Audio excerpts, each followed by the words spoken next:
খুব তাড়াতাড়ি তিনি সুস্থ হয়ে যাবেন এবং বাড়ি চলে আসুক, এটাই চাই। তো এর থেকে বেশি কিছু আর সম্ভব না আমাদের। আমি একটু এটা আজকে ভিডিওতে প্রচুর এরকম কমেন্টস এসছে, তো এই কথাটার অ্যান্সারটা তোমরা যদি বেশি মানে যে কোশ্চেনটা এত পরিমাণে আসে তার অ্যান্সার তো দিতেই হবে। একটা কমেন্ট বারবার আসছিল আমাদের খোকার চ্যানেলে, আর তার জন্য সে লাইভ করতে বসেছে। তো সেই লাইভে সে জানিয়ে দিয়েছে যে সে সুস্থতা কামনা করে, কিন্তু আর এর বেশি কিছু করা তার পক্ষে সম্ভব নয়। কিন্তু এর বেশি কি করার কথা বলছে? ফোন কলস নাকি গিয়ে দেখা করা, কোনটার কথা বলছে? আর তারপরেই এক্সকিউজ নানা রকম শুরু করেছে যে তার মায়ের শরীর খারাপ, তার বাচ্চা, তাদের বাড়িতে কেউ নেই, অমুক তমুক। আচ্ছা, এর আগেও কিন্তু তোমরা দেখেছিলে যখন ওদের সঙ্গে সম্পর্কটা ভালো ছিল তখন কিন্তু আমাদের এই খোকা দেখা সাক্ষাৎ করেছে, কথা বলেছে, এইসব কিছু দেখতে গেছিল, অনেক কিছুই করেছে। তাহলে তখনও ওর বাড়িতে তো ওর মা, ওর বাবু আর ওর বাচ্চাই ছিল। তাহলে এখন কি হলো? অ্যাকচুয়ালি ওটা ব্যাপার নয় যে বাড়িতে তার লোকবল কম বা তার মা অসুস্থ বা তাদের দেখবার লোক নেই, ও তো অন্য অন্য অনেক কাজে যায়। তোমরা তো জানতে কিছুদিন আগে একটা ওষুধের জন্য কত দূর গেছিল। অতএব ও যদি বাড়িতে না থাকে, ওর বাচ্চাকে সামলানোর জন্য ওর বাবা এবং মা দুজনেই আছেন। তাহলে তারপরে কি হলো? অ্যাকচুয়ালি যেতে না চাইলে লোকে এক্সকিউজ খাড়া করে। তো চলো, welcome back to my channel. আশা করছি তোমরা সবাই খুব ভালো আছো, আর আমিও খুব ভালো আছি। নতুন একটা ভিডিওর সাথে আমি রুনা লাইফস্টাইল থেকে। ব্যাপারটা হচ্ছে, দেখো, সম্পর্ক তিক্ত কোনো না কোনো কারণে হয়েছে, ঠিক আছে? তার কোনো না কোনো কারণে মনে হয়েছে যে সীমাদির সঙ্গে সে আর সম্পর্ক কন্টিনিউ করতে পারবে না, হতেই পারে সেটা, বা তার প্রয়োজন ফুরিয়ে গেছে। কিন্তু এই যে খোকা চরমতম বেঈমান এবং চরমতম মানে কি বলবো স্বার্থপর সুবিধাবাদী, আজকে ডেটে নিশ্চয়ই তোমাদের কাছে ক্লিয়ার হয়ে গেছে। হ্যাঁ, শুধুমাত্র সীমাদিকে দিয়ে তখন ও লোকের কাছে এটা প্রমাণ করার চেষ্টা করেছিল যে ও সব দিক দিয়ে সৎ, আর শুধুমাত্র আমাদের টিনু সুন্দরী সব দিক দিয়ে খারাপ।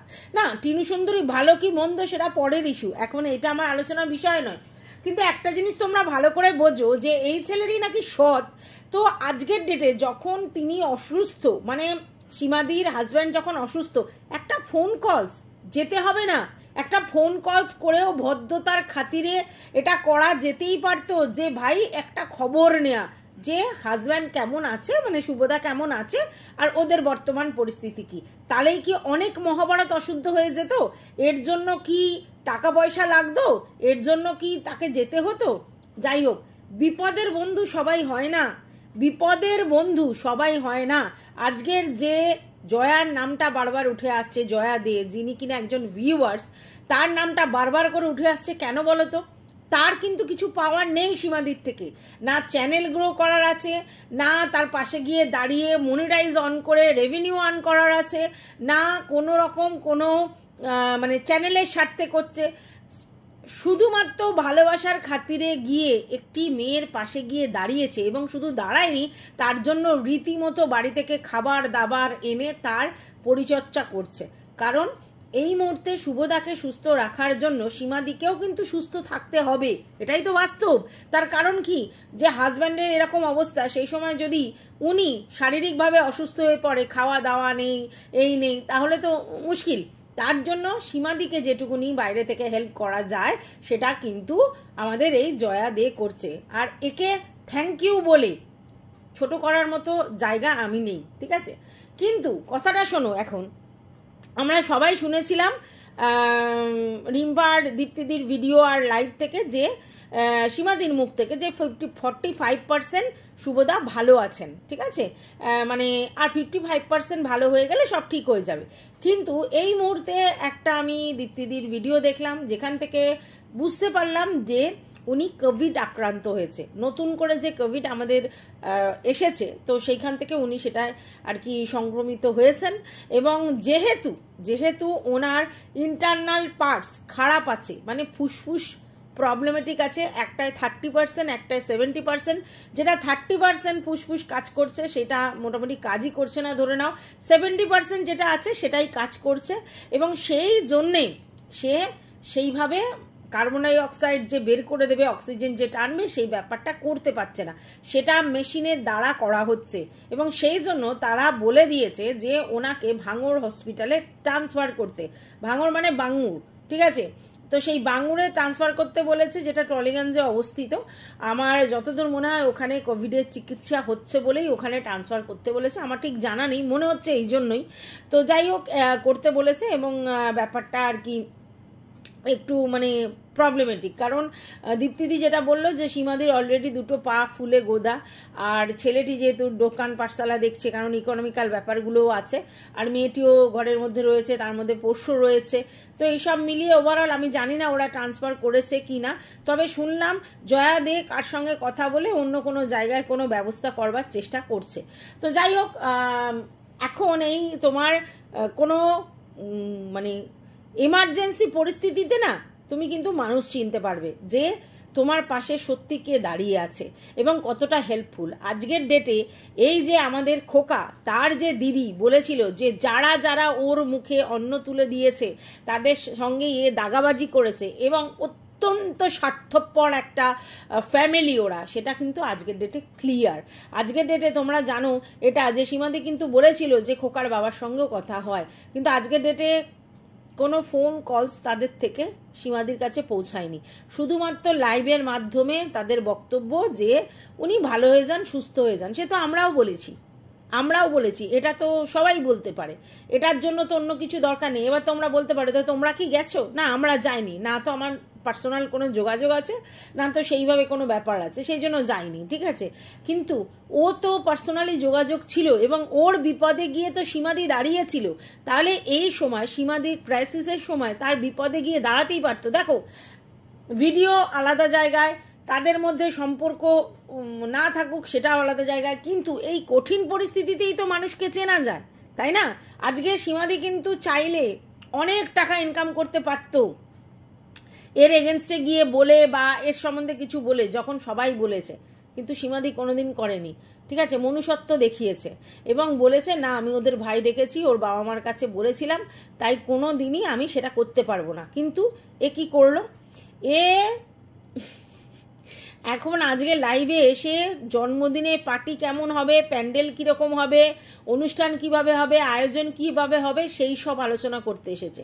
আমি তো ভাবলাম লাইভে এসে ও হয়তো এমন কিছু বলবে যেটা অন্তত লোকে এটা বুঝবে যে অ্যাজ আ হিউম্যান বিং ছেলেটি ভালো। কিন্তু আজকের ডেটে ফুল প্রমাণ হয়ে গেল যে এই ছেলেটি আর যাই হোক, অ্যাজ আ হিউম্যান বিং কোনো দিনই ভালো নয়, কোনো দিনই ভালো না।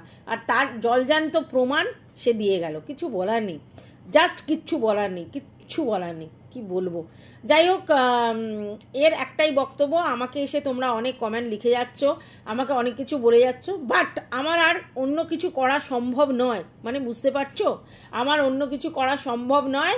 আমি এইভাবেই লাইভের মাধ্যমে জানালাম, সুস্থতা কামনা করলাম, হেনা তেনা। আর যেহেতু তোমরা আমাকে অনেক করে কমেন্ট করে যাচ্ছ, তাই সেখানে আমার রেসপন্স করা উচিত বলে আমি কমেন্টের উত্তরের জন্য উত্তর দিতে এলাম, বুঝতে পেরেছো?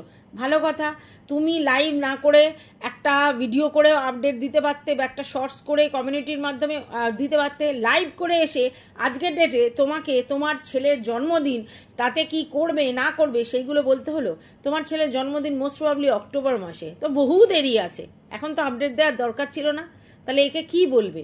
বেঈমান এমনি বলে, বেঈমান মানে পুরো রন্ধে রন্ধে লেখা আছে, একেবারে অসভ্য টাইপের একটি ছেলে, ঠিক আছে? যে উপকারের উপকার স্বীকার করে না তাকে অকৃতজ্ঞ বেঈমানি বলে, আর একে সেটাই বলবে। তো যাই হোক বন্ধুরা, আমার কিছুই বলার নেই, মানে এরকম নির্লজ্জ বেহায়া ছেলে আমি সত্যি কথা দেখিনি। কি বলবো আর, মানে মনুষ্য জন্ম নিয়ে মানুষ যদি মানুষের পাশে তার বিপদে না দাঁড়াতে পারে তাহলে কি লাভ? হ্যাঁ, অ্যাকচুয়ালি কন্ট্রোভার্সি ক্রিয়েটারদের না ব্লগাররা এরমভাবে দুচ্ছাই করে, এটা আমি তোমাদেরকে অনেকবার বলেছি। এই যে ব্লগাররা তাদের নিজেদের স্বার্থে কন্ট্রোভার্সি ক্রিয়েটারদের ইউজ করে, আর যখনই ইউজ হয়ে যায় তারপরেই তারা তাদের আশলিয়াতে ফিরে আসে। কারণ কোনো ব্লগাররাই কোনো কন্ট্রোভার্সি ক্রিয়েটারকে মানে রেসপেক্টের চোখে দেখে না। তারা ভাবে যে এরা শুধুমাত্র কন্টেন্টের জন্য আসে এবং কন্টেন্ট পুড়িয়ে গেলে এদের কোনো ব্যাপার নেই, এরা স্বার্থপর। আর সবথেকে বড় কথা যে এরা, আমি বুঝতে পারি না এরা কি ভাবে যে কন্ট্রোভার্সি ক্রিয়েটাররা কি বানের জলে ভেসে আসা লোকজন, এমন নয়। তাদের সবারই পরিবার দেখলে বোঝা যায় যে তাদের পরিবারটা একেবারে কারোর একদম নিম্ন ঘর থেকে উঠে এসেছে এরকম নয়।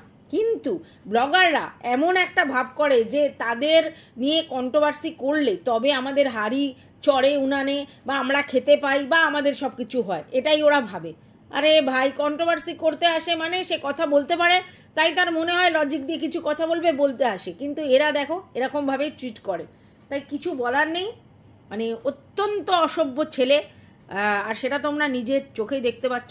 বহু লোক তাকে রিকোয়েস্ট করেছে অন্তত এই সময় তার সঙ্গে যোগাযোগ করতে, মানে সীমাদির সঙ্গে যোগাযোগ করতে, সীমাদির পাশে দাঁড়াতে, সীমাদিকে সাপোর্ট করতে। এবং যেহেতু সীমাদি মানে একাই মেয়ে আর বাচ্চাগুলো ছোট, মানে সেই লেভেলের তো বড় হয়নি, তাহলে সেই জায়গায় একটু সাপোর্ট করার কথা সবাই বলছিল। কিন্তু চিন্তা করো, মুখের উপর বলে দিল, মুখের উপর না বলারই সমান যেরকমভাবে বললো, তো মুখের উপর বলে দিল যে তার পক্ষে কিছু করা সম্ভব নয়। তারপর একে কি বলবে? বেঈমান দাগাবাজ ছাড়া একে কি বলবে? মানে অত্যন্ত স্বার্থপর একটি ছেলে। হ্যাঁ, আর মানে টোটালি সীমাদিকে ইউজ করেছে। যাই হোক, ভগবান সবার সব জিনিসটা দেখছে। এবং সত্যি কথা বলতে অনেক মানুষ সীমাদির পাশে এসে দাঁড়িয়েছে, ভিউয়ার্সরা। সেখানে এর মতো একটা ছেলে যদি পাশে না দাঁড়ায় কারোর কিচ্ছু করার নেই। এবং আজকের ডেটে এর অরিজিনালিটি আবার একবার প্রকাশ পেল। এবং সবথেকে বড় কথা, অনেকেই বলেছে ওর কাউন্টডাউন শুরু হয়ে গেছে এবং সবাই মানে মোটামুটি বুঝতে পেরেছে যে এর আসলিয়াত কি। সীমাদি যতই ঢাকুক ভাই করে, এর আসলিয়াত বেরিয়ে এসেছে। আর এই বিপদের দিনে যে মুখ ফিরিয়ে থাকে তাকে আর কিচ্ছু বলার নেই। যাই হোক, আমি ভিডিওটা বড় করব না। আমি এক্ষুনি এই ভিডিওগুলো দেখার পর তোমাদের সঙ্গে এই আপডেটটা দিতে এলাম। তোমাদের যদি কিছু বলার থাকে অবশ্যই কমেন্ট বক্সে জানিও। ভালো লাগলে ভিডিওটা লাইক করো, পাশে থেকে সাবস্ক্রাইব করে অল নোটিফিকেশন অন করে বেল বাটনটা ওতে অবশ্যই বাজিয়ে দিও। টাটা।